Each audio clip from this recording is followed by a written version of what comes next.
teman-teman Mansa TV dan para peserta Marsama tahun 2021. Kembali lagi nih bersama kami, tim jurnalistik Laskar Madrasah Man 1 Model Kota Lubuk Linggau. Wah, bagaimana nih adik-adik semua kabarnya? Tentunya sehat-sehat semua ya, dan tentunya masih semangat 45 nih. Oke, baiklah adik-adik peserta Marsama, kali ini dengan program terbaru kita yakni podcast. Welcome back to Podcast Man 1 Model Kota Lubuk Linggau. Seperti yang sudah dijelaskan pada rangkaian acara sebelumnya, bahwa podcast ini merupakan kolaborasi antara organisasi jurnalistik dan OSIS Man 1 Model Kota Lubuk Linggau. Oke, baiklah teman-teman, seperti yang telah kita sebelum pada rangkaian acara sebelumnya, kita sudah berbincang-bincang nih mengenai organisasi-organisasi yang ada di Man 1 Model Kota Lubuk Linggau. Nah, kali ini kita akan membahas salah satu organisasi di Man 1 Model Kota Lubuk Linggau, yang mana biasanya nih ya, kebanyakan orang bilang organisasi ini adalah organisasi yang candu banget nih dengan buku. Wah, penasaran kan organisasi apa yang bakalan kita bahas kali ini? Oke, langsung aja nih, kita sudah kedatangan langsung narasumbernya, yaitu Ketua Organisasi FLP, yang tentunya sudah duduk di hadapan saya pada saat ini. Halo, selamat siang Mbak. Baik Mbak, wah, bagaimana nih Mbak kabarnya hari ini?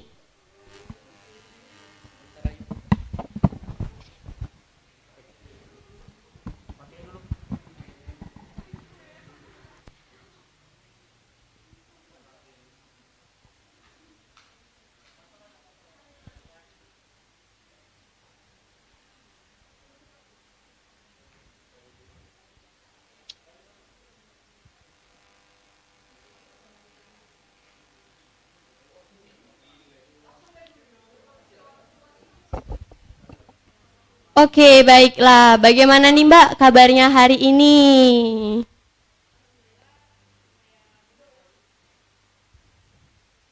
Cuma dari kemarin itu kan dingin ya. Iya. Mbak kedinginan, sekarang agak demam sebenarnya. Oh, oke. Emang ya Mbak perubahan cuaca ini Mbak ya, yang malam itu hujan, pas siangnya panas banget. Mbak udah pakai selimut, udah pakai jaket semalam, masih kepanasan kedinginan sebenarnya. Iya. Oh, mungkin harus lebih double nih sepertinya. Iya. Oke, sebelumnya nih kenalin, aku Ayu Atika sebagai presenter pada podcast kali ini yang akan membahas mengenai organisasi FLP nih. Oh iya Mbak, jadi begini Mbak ya, banyak kan orang-orang bilang FLP itu mungkin candu banget nih dengan buku gitu ya. Nah, sebenarnya organisasi FLP ini organisasi apa Mbak? Bisa nih Mbak dijelaskan mengenai organisasi FLP? FLP kalau menurut pandangan Mbak itu tuh adalah merupakan wadah atau forum yang menaungi pecinta-pecinta buku, juga penulis, serta mengembangkan juga melatih kemampuan skill mereka sehingga menjadi penulis yang kreatif di masa depan. Oke, baiklah. Jadi anak-anak FLP ini merupakan anak-anak yang kreatif ya Mbak tentunya ya kan? Pasti dong. Oke. Baik Mbak, mengenal tentang FLP nih, kita berbincang-bincang tentunya dengan kegiatan ya.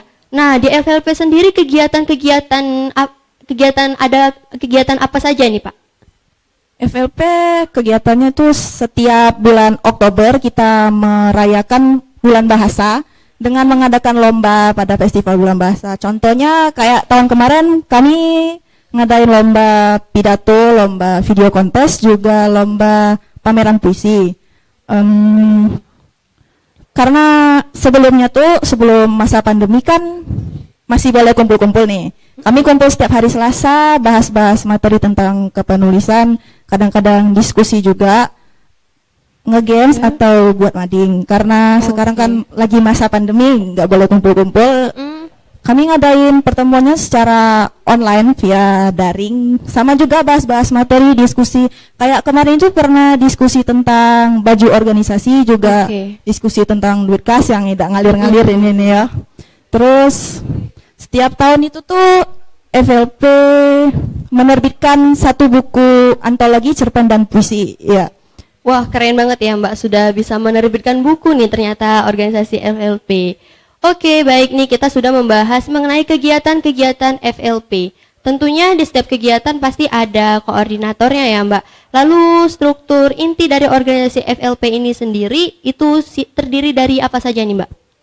Struktur kepengurusan FLP itu pelindungnya Pak Taslim SPD MSI, penasehatnya Bu Anissa MPD, pembina kami yaitu Bu Sinta Kartika Dewi, ketuanya yaitu Mbak Rodia Rahmi, wakil ketuanya Mbak Kesha Zikrina Putri, lalu sekretarisnya Rahma Karina Arta, wakil sekretarisnya Tri Adriana, bendaharanya Tri Febrianti, Mbak Ais, lalu wakil bendaharanya Elin Ernita. Oke, banyak juga ternyata terdiri dari orang-orang yang terbaik juga ya Mbak ya, inti-inti dari organisasi ini. Oke, baik, perihal membahas struktur ya Mbak, tentunya ada nih program kerja dari setiap masa jabatan. Nah, untuk FLP sendiri program kerjanya itu terdiri dari apa saja nih Mbak? Bisa dijelaskan?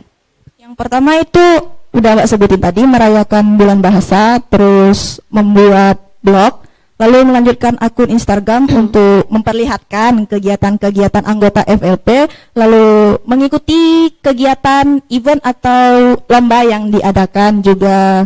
Yang kelima, membuat mading sebulan sekali, terus FLP berwirausaha. Yang ketujuh itu FLP berkunjung ke tempat-tempat seperti Beni Institute, perpustakaan kota atau panti asuhan, pokoknya yang bisa menambah ilmu atau pengalaman anggota-anggotanya. Terus terakhir yang juga Mbak udah sebutin, menerbitkan satu buku antologi cerpen dan puisi setiap tahun. Oke, ternyata kegiatan-kegiatan dan program-program kerja FLP ini ternyata menarik ya teman-teman peserta bersama pada hari ini. Baiklah Mbak, dari proker-proker yang telah Mbak sebutkan tadi ini, proker-proker mana yang merupakan program unggulan dari FLP ini Mbak? Program unggulan FLP itu merayakan bulan bahasa setiap bulan Oktober setiap tahunnya, terus menerbitkan satu buku antologi setiap tahun. Oke. Untuk buku sendiri nih Mbak, sudah berapa buku yang diterbitkan dari organisasi FLP ini dan apa saja itu judulnya? Alhamdulillah udah menerbitkan 3 judul buku. Tahun 2017 itu judulnya Berbakti Berkarya Berarti, 2018 itu Berkarya Hingga Berarti, dan terakhir tahun lalu 2019 kami menerbitkan buku Awal, Akhir, dan Harapan. Oke, baiklah para peserta sama. Ternyata organisasi FLP ini ternyata sudah banyak nih menerbitkan buku-buku ya yang sangat-sangat tentunya sangat menarik nih untuk dibaca. Oke, selanjutnya kita bakalan kita sudah membahas mengenai FLP, sudah kegiatan-kegiatannya, struktur dan program kerjanya. Baik, kita lanjutkan membahas lebih detail lagi mengenai organisasi FLP ini. Baik Mbak, Mbak Rodia tentunya sebelum menjadi ketua nih ya, pasti pernah menjadi bagian dari anggota ya Mbak? Itu pasti, setiap ketua pasti pernah jadi anggota ya. Oke, pasti. Lalu keseruan apa sih Mbak yang pernah Mbak rasakan nih waktu bergabung menjadi salah satu bagian dari organisasi FLP ini Mbak? Keseruannya banyak ya, pasti seru, kami sharing-sharing, main games kayak sambung kata, juga diskusi, bagi-bagi gitu, pasti seru dong. Oke, pernah nggak Mbak merasakan suatu keseruan atau kejadian yang benar-benar sampai saat ini Mbak ingat, tapi kejadian tersebut nih menjadi pengalaman terbesar Mbak dalam saat bergabung di organisasi FLP ini Mbak? Pernah kejadian yang menurut Mbak paling lucu itu tuh waktu Mbak masih baru masuk MAN 1, baru masih uji coba kan masuk FLP. Waktu itu kakak-kakak seniornya ngajak main game sambung kata. Nah, yang tersisa itu pemainnya kan tinggal 3 atau 4 orang lagi. Mbak kalah soalnya. Nah, Mbak nggak tahu siapa yang mulai duluan, tapi entah kenapa kalimatnya, kata-katanya tuh pas disusun jadi Kak Rafli mengajak kita membuat Aduh, kenapa itu seperti itu? Kalau nginget itu ketawa ya. Terus kalau kejadian yang paling Mbak ingat itu tuh waktu ada acara charity di sekolah. Kan setiap organisasi punya special performance. Nah, FLP kami special performance-nya drama musikal. Drama musikal Mbak jadi dancer, ada yang jadi aktornya. Mm-mm. Mbak waktu itu nari-nari di depan. Aduh. Mana dramanya tuh drama cinta-cintaan yang nggak cocok ya buat anak-anak. Ayu kenal Mbak Ais kan? Iya, kenal. Nah, Mbak Ais Iya. waktu itu tuh joget oh hip hip hura hura. Jadi di ikut depan kayak dia. bocil-bocil gitu juga Iya. ya, Mbak. Oke. Nggak cocok terus ketawa Mbak. Hmm, Terus kalau yang paling bikin deg-degan Mbak itu tuh waktu mau lomba dramatisasi puisi di DKLG. Kan Mbak takut banget lupa teksnya pas lagi tampil mana karena sial banget Mbak juga nggak tahu kenapa dapet nomor urut pertama tampil. dapet nomor urut pertama super deg-degan. Pastinya ya. Iya. Oke, baik Mbak. Ternyata dari pengalaman Mbak sendiri itu begitu banyak ya Mbak saat bergabung di FLP. Ternyata keseruan-keseruan di FLP itu sangat menarik nih dan sangat seru ya.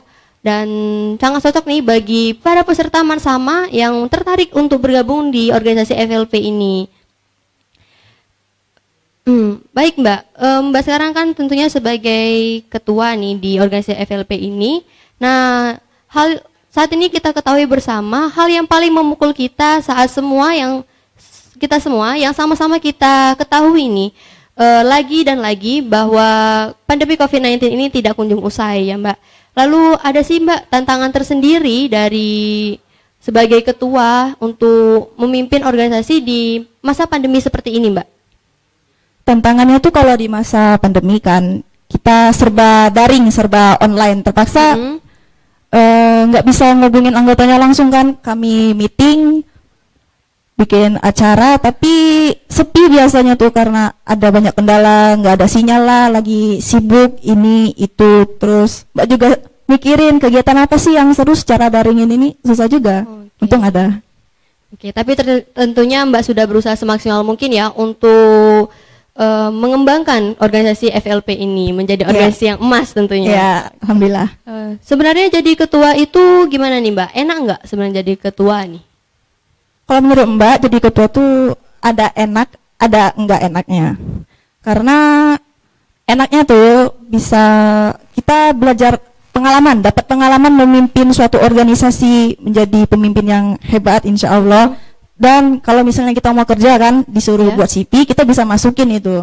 Kalau enggak enaknya tadi ya Mbak udah sebut juga, kita harus mikir gimana sih organisasi ini ke depannya bakal lanjut atau enggak, anggotanya harus kita aktif atau enggak, harus mikir benar-benar. Oke, baik Mbak. Saya pernah mendengar nih Mbak bahwa salah satu anggota atau salah satu alumni Man 1 Model Kota Lubuk Linggau yang dulunya pernah menjadi ketua dari FLP tembus di Universitas Indonesia nih Mbak, yaitu Kak Rafli Mahendra. Apakah itu benar Mbak? Benar-benar. Wah, keren sekali. Halo Kak Rafli. Wah, keren sekali. Ternyata salah satu personil dari Man 1 dapat tembus di Universitas Impian 1001 Pemuda di Indonesia. Dan tentunya merupakan tetangga predikat dari impian yang saya impikan nih teman-teman semua. Oke, baiklah Mbak. Sekarang ini kan sudah di tahun ajaran baru yaitu 2021-2022. Yang mana nantinya bakalan ada rolling kepengurusan dan pergantian jabatan nih pastinya. Nah, bagaimana harapan serta pesan Mbak untuk bakal calon yang menggantikan Mbak nantinya? Harapan Mbak untuk calon-calon yang menggantikan Mbak itu tolong tanggung jawabnya, seriusin. Kalau udah dipilih jadi ketua, udah dipilih jadi wakil ketua, tanggung jawab terus, lanjutkan FLP sampai seterusnya. Jangan tiba-tiba ngilang di tengah jalan. Soalnya ini pernah kejadian ya, waktu tahun-tahun sebelumnya Mbak dengar katanya pas baru diangkat jadi wakil bendahara atau bendahara tiba-tiba ngilang entah kemana. Itu tolong jangan banget, tanggung jawab, disiplin. Ya. Oke, tentunya pasti Mbak juga berharap semoga bisa melanjutkan ya Mbak generasi emas di organisasi FLP ini ya Mbak. Amin. Oke. Wah, gimana ini peserta Marsama tertarik kan untuk bergabung menjadi salah satu anggota di FLP. Tentunya kegiatan-kegiatannya sangat menarik dan cocok banget buat kalian yang menyukai menulis maupun membaca buku untuk bergabung di FLP ini. Oke, selanjutnya kepada adik-adik peserta Marsama kita akan membuka sesi tanya jawab. Yang pertama kita akan menjawab pertanyaan yang sudah diajukan di question box yang sudah diposting di Instagram OSIS kemarin. Baik nih Mbak, yang pertama ada pertanyaan dari Ida. Mbak izin bertanya, FLP itu kita belajar apa saja nih Mbak? Ini juga udah Mbak sebutin. FLP belajar banyak, kita belajar cara menulis dari yang nggak tahu apa-apa, kita bisa jadi nulis apa aja, nulis buku. Kita juga belajar bersosialisasi ya. Banyak pokoknya atau belajar tentang literasi seperti tanda baca, juga huruf kapital dan lain-lain ya. Oke, selanjutnya ada lagi pertanyaan dari Salsabila. Mbak izin bertanya, apakah karya-karya dari anggota FLP akan dibukukan?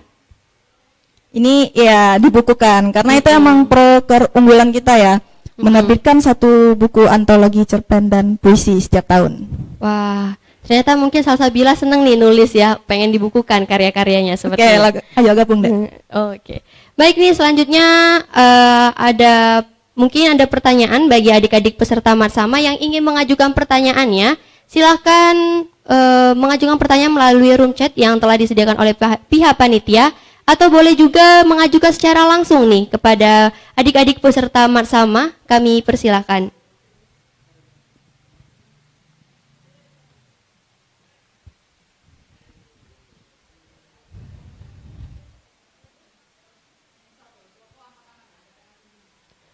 Oke, silakan yang ingin bertanya untuk raise hand di Zoom dan bertanya secara langsung.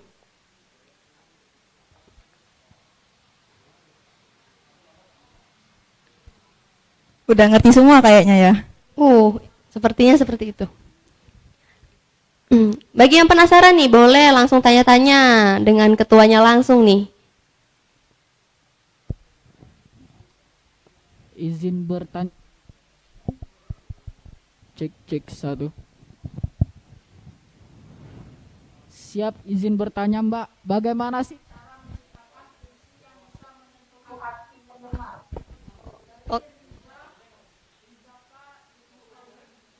Oke Mbak, pertanyaan cukup menarik. Silakan Mbak untuk dijawab. Kalau pertanyaan itu sih menciptakan puisi yang bisa menyentuh hati pendengar. Intinya tuh kita harus rajin-rajin membaca buku. Karena kalau kita baca buku itu kan bisa nambah kosakata ya. Jadi semakin banyak kosakata kita bisa semakin memilih mana kosakata yang paling menyentuh hati pendengar. Juga jangan lupa masukin perasaan ke puisinya. Kalau emang masuk gitu ya. Iya. Nah, begitu adik-adik. Ada lagi yang ingin bertanya, dipersilahkan nih.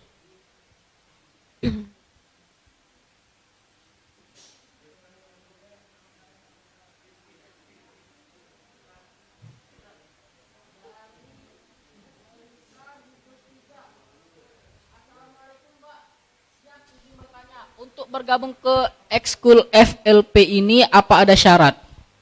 Bagaimana Mbak? Apakah untuk bergabung di FLP ini ada syarat tersendiri nih Mbak? Syaratnya cuma satu kalau menurut Mbak, yang Mbak juga udah bilang. Kalau gabung FLP itu nggak perlu bakat, cuma butuh minat, seriusin aja masuk FLP. Kalau nggak perlu pinter nulis, nggak perlu pinter ini, karena kita di sini sama-sama belajar dari yang nggak bisa jadi bisa menulis, jago. Oke, jadi seperti itu ya adik-adik. Ternyata untuk masuk di organisasi FLP ini tidak memiliki syarat-syarat khusus ya Mbak. Itu balik ke diri kita sendiri, yaitu niat dan tekad kita untuk mengikuti kegiatan-kegiatan di organisasi FLP. Baik, sebelumnya ini ada pertanyaan lagi dari question box. Bagaimana sih Mbak proses sebuah karangan agar menjadi buku yang terkenal nih Mbak? Nah, proses sebuah karangan agar menjadi buku yang terkenal itu banyak-banyak membaca. Membaca itu kuncinya ya, bisa nambah kosakata. Yang kedua itu menulis, rajin-rajin menulis. Kita melatih menulis karena menulis itu tuh butuh proses. Kita nggak bisa, meskipun kita banyak membaca, kalau kita nggak pernah nulis, nggak mungkin tulisan itu langsung bagus. Latihan, contohnya nulis di diary aja nggak apa-apa. Misalnya hari ini aku ketemu dia, atau hari ini aku jatuh cinta sama dia, misalnya. Ya, diary juga bagus. Oke, jadi bagi teman-teman nih yang senang banget nulis di diary ya Mbak, belajar nggak apa-apa. Oke, apakah ada lagi? Pertanyaan selanjutnya dari Azura Fadila Gugus 1. Assalamualaikum Mbak, siap izin bertanya Mbak. Apakah ada seleksi yang harus diikuti untuk bisa bergabung ke dalam organisasi FLP? Seleksi nggak ada. Masuk FLP nggak butuh seleksi. Mm-mm. Oke, cuma mungkin ada pada saat diklat ya Mbak kita untuk itu ya. Iya. Mm-mm. Oke, terima kasih kepada adik-adik nih yang sudah mengajukan pertanyaannya. Bagi adik-adik yang masih penasaran banget dengan organisasi FLP, silakan nih pantengin terus akun sosial media FLP yaitu flp.mansandal dan boleh bertanya-tanya mengenai organisasi FLP langsung DM aja oke dengan mimin Instagramnya. Dan jangan lupa follow and like postingannya ya. Dan nantikan open recruitment dari organisasi FLP ini. Dan jangan lupa saksikan video Selayang Pandang yang akan diupload di YouTube kita yaitu Mansa TV. Selanjutnya kita akan menyaksikan kembali nih podcast dengan organisasi yang tentunya tidak kalah menarik dari organisasi-organisasi sebelumnya. Mau tahu nggak organisasi apa? Stay tune ya. Saya Ayu Atika, pamit undur diri. Wassalamualaikum warahmatullahi wabarakatuh. Waalaikumsalam warahmatullahi wabarakatuh. Terima kasih Mbak Rodia. Ya.